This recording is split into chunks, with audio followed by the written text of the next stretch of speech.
Nisana TV.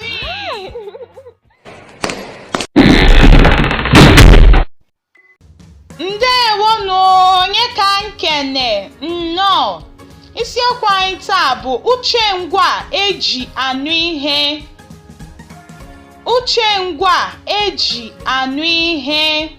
Today we'll be learning sense of hearing in Igbo language.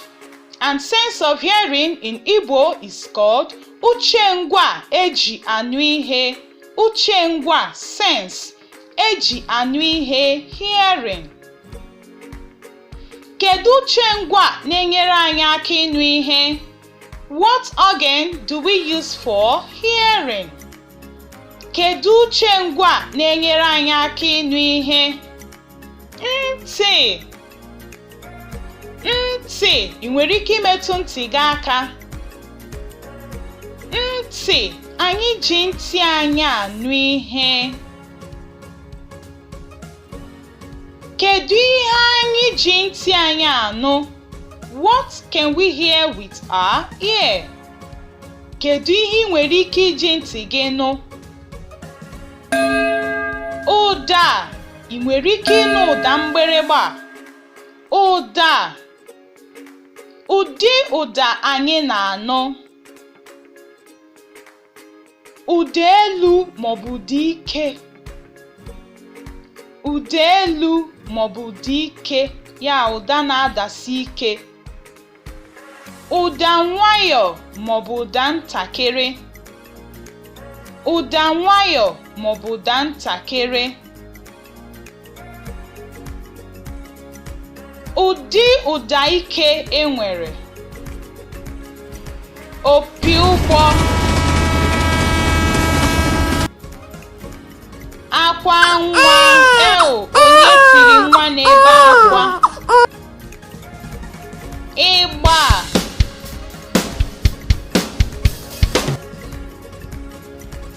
Opi ụgbọala.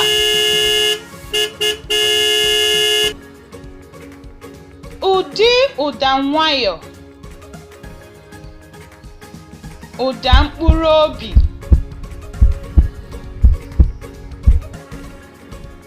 Ụda anwụ.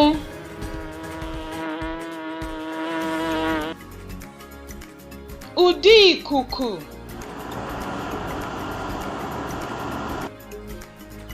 Ụda nnụnụ.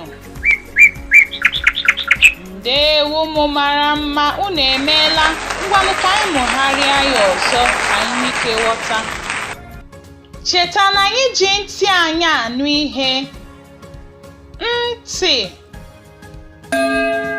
Anyị ji ntị anyị anụ ụda.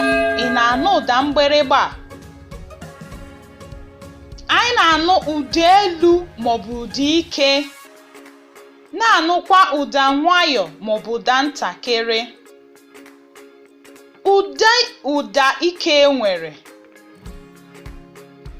Opi ụgbọ.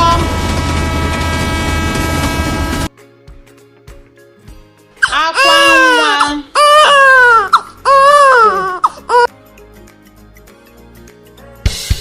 Ịgba.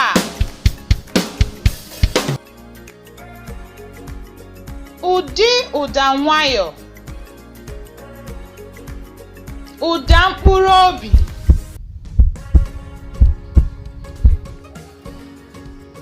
Ụda anwụ.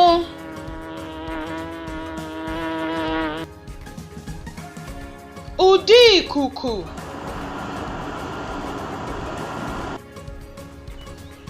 Ụda nnụnụ. Ndewo ụmụ mara mma, unu emeela.